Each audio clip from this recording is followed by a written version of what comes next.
Hey everyone, it's Marianne from the New York City Organization of Public Service Retirees. I want to continue on this series of going through the Henry Garrido letter that we've been debunking.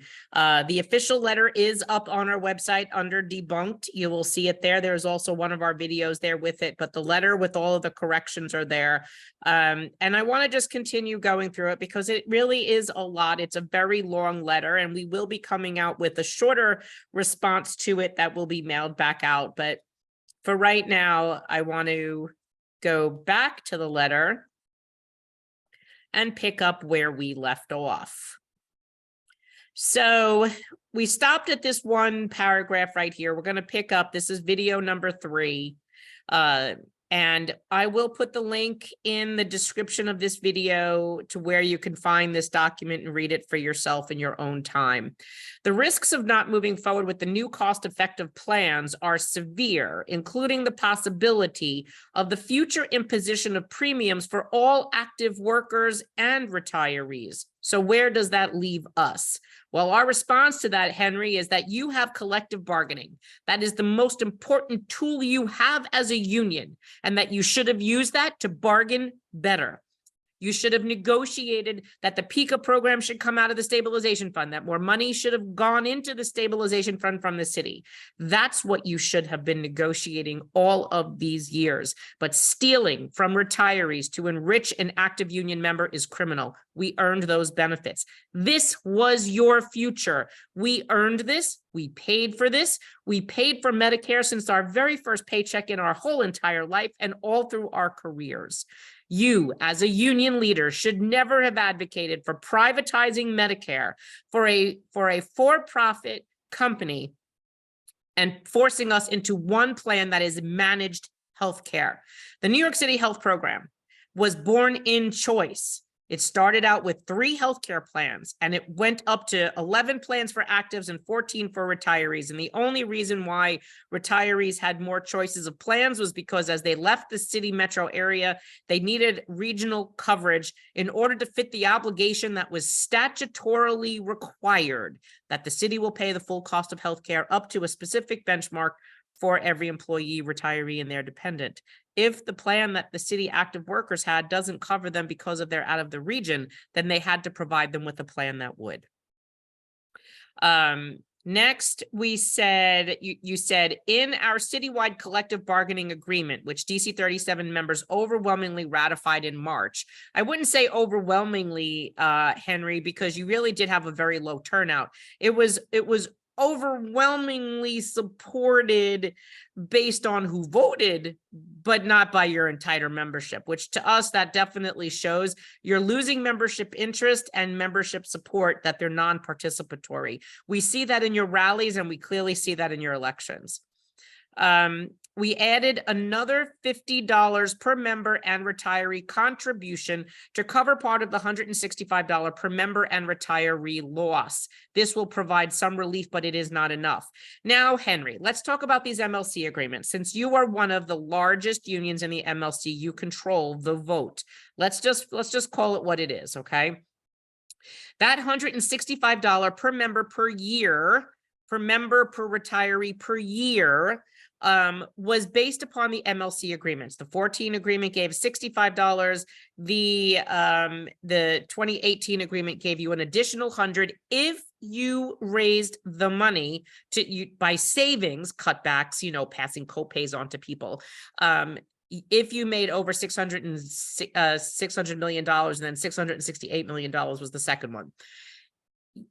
You should have realized by looking at the checkbook that the money was diminishing, and at some point stopped taking it out of the stabilization fund, knowing that this fund had one primary purpose, is to pay the premium difference between the HIP and GHI rate for active workers and under 65 retirees. This was your saving grace, and you misspent it. Now, by taking money out to finance each of your welfare funds, that added to the issue. In addition to you suppressing the HIP rate, which further decreased what the city paid, you all agreed to that. You helped lead that charge. By doing that, you put yourself in the debacle, not the retirees. You want to blame the retirees? We don't We don't have anything to be blamed for, Henry. We do not vote for you. We do not vote on these contracts. We do not, we were not even permitted in the room to help guide you, educate you, which we probably would have quite willingly, I might add. Even when all of this was happening 2 years ago, Comro wrote a letter to MLC and Alan Klinger passed it off to Harry Greenberg and said, you're not allowed to come. You didn't want to hear from us. We could have educated you. We might have given you some of the suggestions then, like pulling the PICA program out of the stabilization fund and put it back into the major medical, or part back into welfare fund and part back into major medical, put a small premium on it, sell it as a rider. These would all be things that you could do. Consolidate your welfare funds. Instead of 52 or 60 different welfare funds, have one main welfare fund with all stakeholders on the board, and you control the fund. You would have power of leverage and numbers, larger discounts and larger buying power. You're not using that, but yet you wanted to steal from retirees who you thought would never fight back. That was your mistake. So I'm sorry, you're saying that you added another $50 per member per retiree contribution. You're covering that. That was part of your collective bargaining. Kudos to you for actually using your bargaining properly, but you should have been doing that the whole time. Not allowing the city to pay for this, knowing and then suppressing what they had to pay, you helped contribute putting everyone in this situation. The retirees didn't do this, so don't blame the retirees. As we wait for a legal decision to be issued, we are making progress on other efforts to reduce skyrocketing healthcare costs by pushing back on unfair hospital and prescription drug price gouging through legislation and leveraging our purchasing power. I'm calling a failure there because you're not doing that. Each union has its own welfare fund is negotiating its prices. You're only negotiating for what, 200,000 people? Why aren't you putting all of the people together and negotiating a healthcare plan, a drug plan, prescription, vision, and dental plan for 1.2 million people? That would be more powerful, Henry. You'd get a lot more discount out of that. That's what you really need to do. And then put each one of those unions on the board of the welfare fund, including the city, because this would cover the managers as well. And then you'd really be leveraging your purchasing power and your discounts. You wrote, last month, we celebrated a huge victory when the City Council adopted the Healthcare Accountability and Consumer Protection Act, and Mayor Adams signed the bill into law. I'm sorry, I don't agree with that at all. The City Council did create this office that you wanted, but I don't think they'd have any teeth to do anything. They can't tell a hospital what to charge, what not to charge. That really needs to be state law. Like I said in the previous video, that came from the state that was rescinded in 1996. So this, I don't foresee this office doing much of anything. DC37's advocacy and our members' participation directly contributed to the unprecedented legislation. Much gratitude goes to City Council Speaker Adams and Julie Menon and sponsoring the bill. Whatever.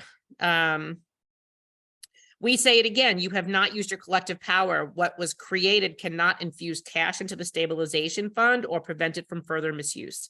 That really falls squarely onto the unions. And we're just going to keep saying that. Now you get into the disturbing part. And I'm going to tell you that while this letter went far and wide, this going into this section very much angered people. I think I'm going to leave this one short here because I want the next video to be only on this next part. I think this shows a lot of what the MLC has been doing.